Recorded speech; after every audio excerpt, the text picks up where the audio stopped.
अस्सलाम अलैकुम दोस्तों, आप देख रहे हैं उस्मान का तज्जिया, जहां हम बात करेंगे किस्तुनवा 181 के इनके सनसनीखेज मोड़ पर। अगर आपने अभी तक हमारे चैनल को सब्सक्राइब नहीं किया तो जल्दी करें, वीडियो को लाइक करें और कमेंट्स में अपनी राय दें। क्या वाकई जो लाश उस्मान बे के पास पहुंची वो बाला खातून की थी या कोई और था जिसे आग में जला दिया गया? तारीख के मुताबिक बाला खातून इख्तिलादूसी 124 वार्ड में उस्मान बे के बाद वफात पाती हैं, जबकि कहानी अभी उनठिलहडूसी 114 से 16 के दरमियान है। इसका मतलब है कि बाला खातून को किसी ने वहां से निकाल लिया हो सकता है। हलीमा खातून वो वहां मौजूद थी और उसके हाथ में तलवार थी।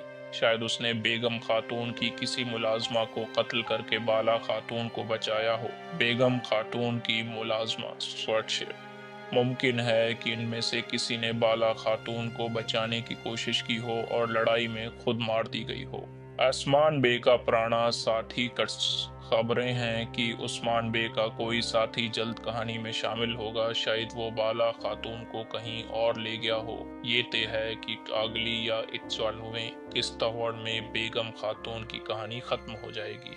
हलीमा ने उसकी गद्दारी सब पर वाज़ेह कर दी है। अब उसका इंजाम करीब है। लेक शिदा तस्वीर में उस्मान बे 73वें किस्त में कबीले पर हमला करते दिखाई देते हैं। चरकुताए और दीगर सिपाही मंगोलों पर तीर बरसा रहे हैं।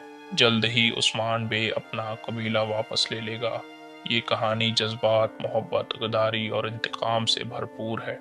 हर किस्त नाजरीन की दिलचस्पी को मजीद बढ़ा देती है। आपकी क्या राय है? क्या बाला खातून वाकई शहीद हो चुकी हैं या किसी ने उन्हें बचा लिया है? कमेंट्स में अपनी राय दें। वीडियो को लाइक करें, सब्सक्राइब करें और शेयर करना ना भूलें। अल्लाह हाफिज।